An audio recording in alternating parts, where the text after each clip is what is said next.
Flying with Data, Winning the Era. Baik, perkenalkan nama aku Luis Wigo dari Program Studi Sains Data Telkom University Surabaya. Di video aku kali ini, aku akan menjelaskan kepada kalian bagaimana sih cara mengolah data series maupun data frame dengan Pandas. Sebelum masuk ke videonya, aku akan menjelaskan kepada kalian pengertian dari Pandas itu sendiri apa. Pandas merupakan paket Python atau library Python yang menyediakan struktur data yang cepat, fleksibel, dan ekspresif, yang dirancang untuk membuat bekerja dengan data yang terkait atau berlabel menjadi lebih mudah. Tujuan dari Pandas sendiri itu menjadi blok bangunan tingkat tinggi yang mendasar untuk melakukan analisis data praktis di dunia nyata dengan menggunakan Python.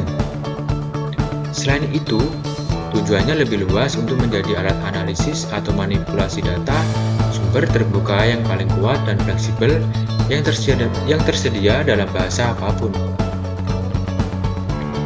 Baik, untuk soal nomor yang pertama, soal nomor 1 yang A. Di sini kita disuruh membuka data dalam bentuk data frame menggunakan Jupyter Notebook.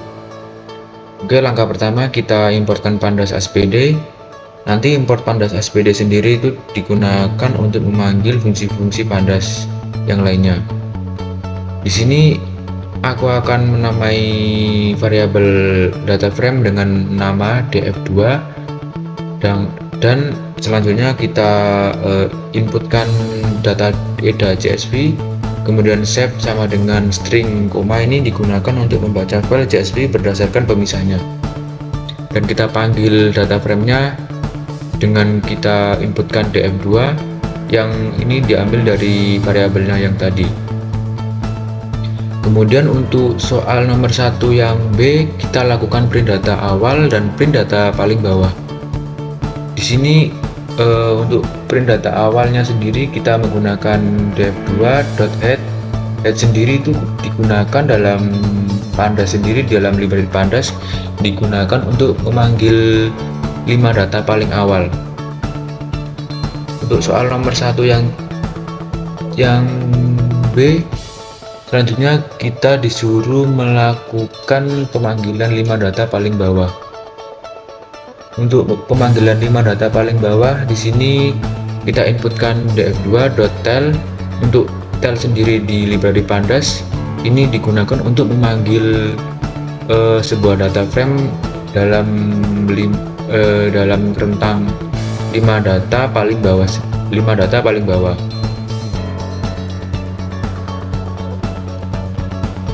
Oke, untuk soal nomor 1 yang C, kita disuruh untuk mengecek ukuran data yang terkumpul dalam data frame berupa kecamatan dan beberapa metrik pengukuran. Untuk kita ngecek data dalam data frame yang kecamatan sendiri itu kita menginputkan, kita masukkan nama variabelnya tadi yaitu berupa df2, kemudian kurung siku string nama kecamatan .count. Untuk count sendiri itu fungsinya untuk menghitung jumlah elemen dalam kolom pada data frame. Kemudian untuk menghitung nilai maksimum dan minimumnya, kita inputkan len untuk nilai maksimum kita inputkan ke len 5 dengan menginputkan nama variabelnya tadi yaitu berupa nama df2.max. Itu untuk digunakan untuk menghitung nilai maksimum.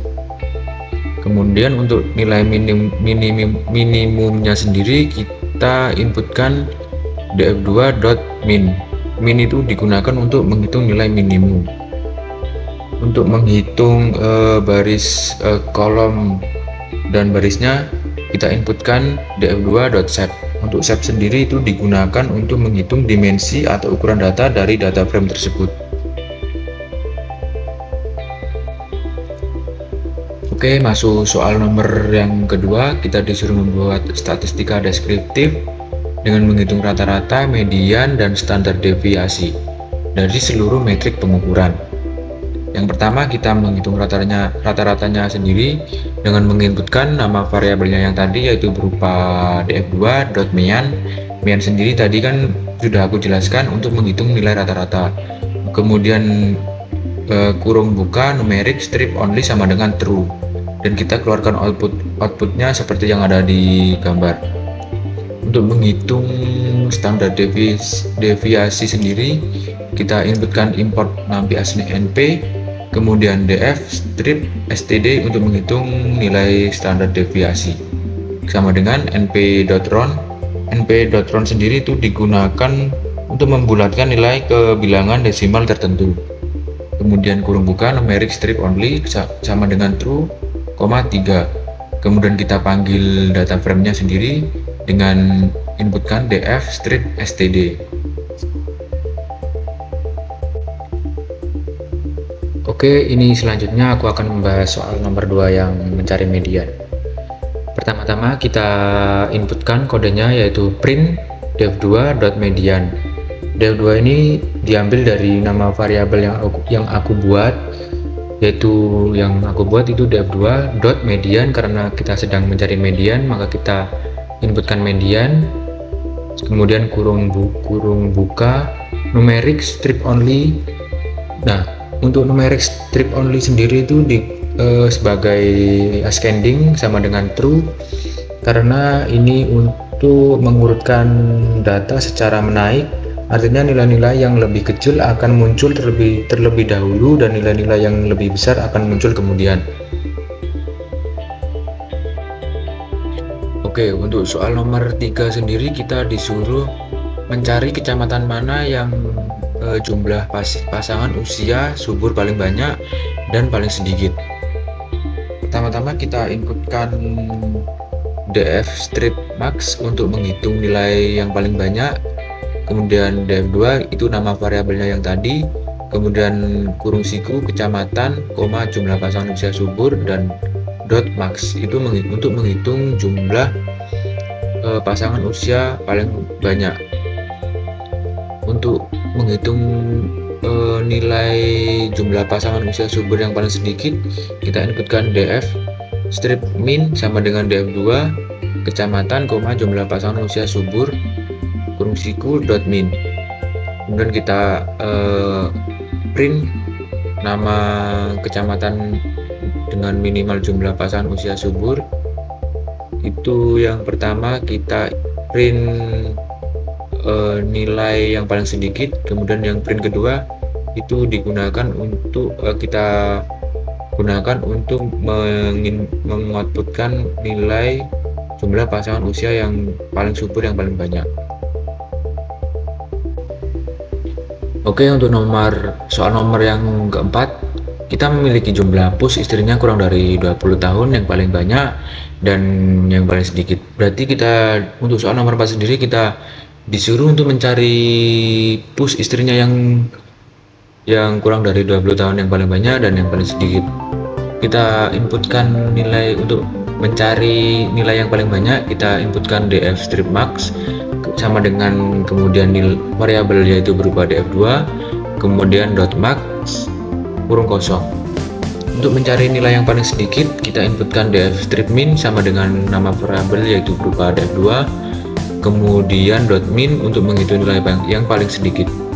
Untuk mengoutputkan atau mengeluarkan output nilai-nilai tersebut, kita print, df strip min untuk mengoutputkan atau mengeluarkan nilai yang paling sedikit, kemudian print df strip min strip max untuk mengoutputkan atau mengeluarkan nilai yang paling banyak.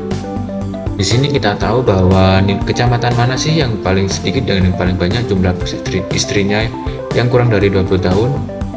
Untuk kecamatan yang paling sedikit di Kecamatan Asem Rowo, yaitu jumlah push istrinya 0. Kemudian yang paling banyak di Kecamatan Wonokromo, yaitu jumlah push istrinya 14. Oke, untuk soal nomor yang kelima, kita mencari jumlah push tidak terpenuhi ber-KB yang paling banyak dan yang paling sedikit. Sama seperti nomor 3 dan 4, kita untuk mencari nilai yang paling banyak kita gunakan df strip max, dan yang untuk mencari nilai yang paling sedikit kita gunakan df strip min, kemudian sama dengan nama variabelnya yang aku buat tadi yaitu df2 .min kurung kosong itu digunakan untuk mencari nilai yang paling sedikit, dan .max kurung kosong digunakan untuk mencari nilai yang paling banyak. Kemudian kita keluarkan outputnya, yaitu kita print df strip min dan print df strip max. Kita bisa tahu di output atau di sini kita outputnya kita bisa tahu bahwa kecamatan mana sih yang paling sedikit dan yang paling banyak. Untuk kecamatan yang paling sedikit sendiri di Kecamatan Asemrowo dengan jumlah pus tidak terpenuhi ber-KB dengan jumlah 780, dan yang nilai dan kecamatan yang paling banyak di Kecamatan Wonokromo dengan jumlah 602. Oke, untuk soal nomor yang keenam, kita disuruh mencari persentase peserta KB aktif paling banyak dan yang paling sedikit. Sama seperti soal yang tadi, untuk mencari nilai yang paling banyak sendiri kita gunakan df strip max, dan untuk mencari nilai yang paling sedikit kita gunakan df strip min. Kemudian kita keluarkan outputnya dengan print df strip min dan print df strip max. Di sini kita bisa tahu bahwa kecamatan mana sih yang paling sedikit persentase peserta KB-nya. Di sini yang paling sedikit ada di Kecamatan Asemrowo dengan jumlah 41, dengan kecamatan yang paling banyak ada di Kecamatan Wonokromo dengan jumlah 79,94. Oke, untuk soal nomor yang ketujuh, kita disuruh mencari kecamatan mana yang memiliki jumlah pasangan usia subur berada di atas rata-rata. Oke, untuk jumlah pasangan usia subur berada di atas rata-rata sendiri itu berada di nilai 10.651. Jadi kita inputkan nama variabelnya yang tadi, yaitu nama df2, kemudian kurung siku nama variabelnya yang tadi yaitu berupa df2, kemudian kurung siku lagi string jumlah pasangan usia subur karena kita sedang mencari jumlah pasangan usia subur. Terus kemudian kita kasih tanda kurang lebih dari 10.651 karena rata-ratanya sendiri itu berada di nilai 10.651. Jadi kita inputkan 10.651 untuk menghitung nilai rata-rata. Oke, kita masuk ke soal nomor 8. Di sini untuk soal nomor 8 sendiri kita disuruh mencari nilai jumlah pus tidak terpenuhi ber-KB yang berada di bawah rata-rata.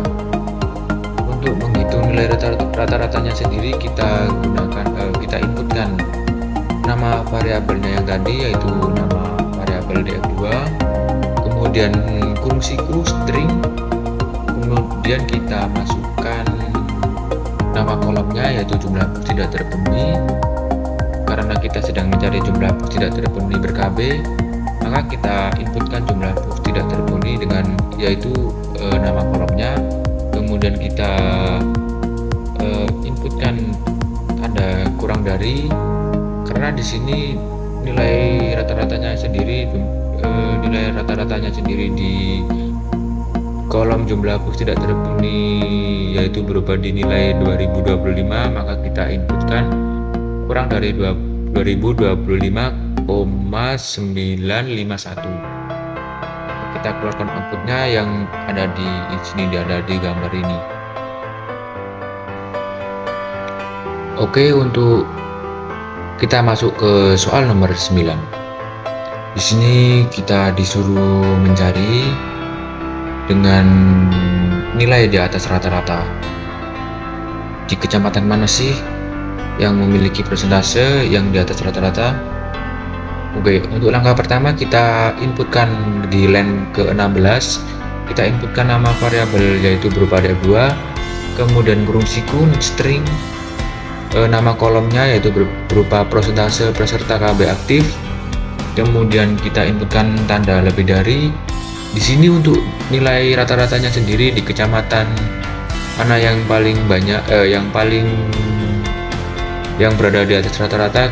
Di sini rata-ratanya sendiri ada di nilai 858,079. Jadi kita inputkan lebih dari 58,079. Lalu kita keluarkan outputnya akan seperti yang ada di sini, yang ada di gambar ini. Oke, di sini saya akan menjelaskan soal nomor 10. Untuk soal nomor 10 di sini kita disuruh mencari kecamatan mana yang paling banyak menggunakan alat kontrasepsi atau KB untuk mencegah kehamilan. Untuk langkah pertamanya sendiri kita inputkan nama variabelnya yaitu n, kemudian def2.log. Untuk .log sendiri ini digunakan untuk mengindekskan berdasarkan label baris. Kemudian kurung siku, nama kolomnya persentase peserta KB aktif, tanda lebih dari 61,89, kemudian kurung biasa, nama kolom kecamatan, dan kita inputkan nama kolom kecamatan beserta nama kolom persentase peserta KB aktif. Kemudian untuk kecamatan max df2.log, nama kolomnya yaitu berupa persentase peserta KB aktif .id max. Kemudian kita inputkan lagi kecamatannya, kita cari nilai maksimal dari persentase peserta KB aktif dengan menginputkan max df2 nama kolom .max. Kemudian kita print untuk mengeluarkan outputnya, print nama kolom persentase peserta KB aktif, kecamatan strip max. Kemudian kita print max, lalu kita keluarkan outputnya yaitu persentase peserta KB aktif ada di Kecamatan Asam Prawo dengan jumlah 79,946.